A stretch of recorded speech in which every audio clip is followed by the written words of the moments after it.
आइल्स writing exam में last 5 minutes में क्या करना है। लास्ट 5 मिनट्स में प्लीज़ प्रूफ रीड करेंगे। प्रूफ रीड पहले तो ये देखेंगे क्या क्वेश्चन में जितने क्वेश्चंस पूछे गए थे, सपोज उसमें पूछा है इसके प्रॉब्लम्स और इसके सॉल्यूशंस, तो क्या आपने प्रॉब्लम सॉल्यूशन आंसर कर दिया है। कभी कभी वो रीजंस भी पूछ लेते हैं और पूछ लेते हैं एज ए पॉजिटिव और नेगेटिव डेवलपमेंट, तो सबसे पहले तो ये चेक करना है।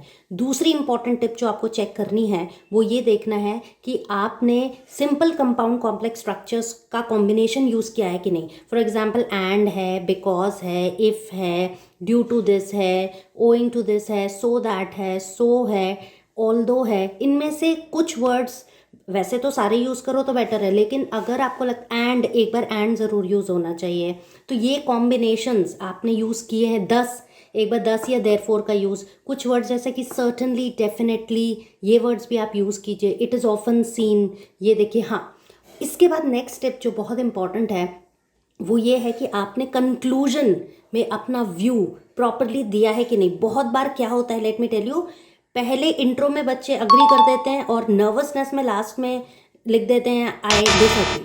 तो ये होता है, आई हैव एक्सपीरियंस दैट। तो ध्यान रखना, ऐसा कुछ मत करना। देख लेना कि इंट्रो में जो ओपिनियन था कंक्लूजन से वो मैच कर रहा है, और आपने जो बॉडी पैराग्राफ लिखे हैं वो अकॉर्डिंग टू आपने ओपिनियन ही लिखे हैं कि नहीं। कंक्लूजन और इंट्रो में जो ओपिनियन है उसके हिसाब से ही आपका बॉडी पैराग्राफ है कि नहीं। नेक्स्ट स्टेप है कि आपको ये ध्यान रखना है कि आपने पैसिव वॉइस यूज़ किया है कि नहीं। देखिए 5 मिनट में हम कुछ तो ये चीज़ें ट्राई कर ही सकते हैं, और अगर ये पहले ही याद हो तो फिर बात ही क्या है। तो ये सारे टिप्स आप पहले ही याद रखो। मैं सजेस्ट करूँगी कि पहले ही लिख लो कि मुझे पैसिव वॉइस यूज़ करना है, मुझे simple compound complex structures use करने हैं। जैसे नाइदर नॉर का यूज़ भी कर सकते हैं आप, अगर नॉट ओनली बट ऑल्सो का यूज़, तो ये सब लिख लीजिए। मैं अपने स्टूडेंट्स को सजेस्ट करती हूँ कि क्वेश्चन पेपर पे ये पहले ही लिख लो कि पैसिव वॉइस यूज़ करना है। See, it does not take much time. Passive voice, complex structures, simple compound complex, तीनों को कॉम्बिनेशन, उसके बाद कुछ कंडीशनल सेंटेंस जैसे कि इफ़ का यूज़ हो गया।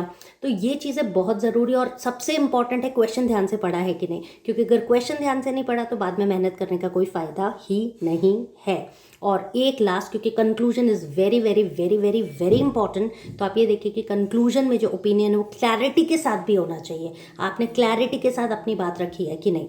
और टास्क 1 में बहुत इंपॉर्टेंट चीज़ क्या है, कहीं टेंस गलत तो नहीं कर दिया। सी, 5 मिनट बहुत आते हैं। अगर आपने टेंस गलत किया, सपोज वो प्रेजेंट टेंस में था और आपने पास लिख दिया, तो ईडी हटा के ही चीज़ें ठीक करनी है, काफ़ी हद तक ठीक हो जाती हैं। सो ये गलती बिल्कुल मत कीजिएगा, बिकॉज अगर ये गलतियाँ आपने की तो स्कोर बैंड अच्छा नहीं आएगा, और अगर क्वेश्चन नहीं समझा तो 6 भी नहीं आएगा। So do follow these tips, these are really really really very important. Thank you and all the best.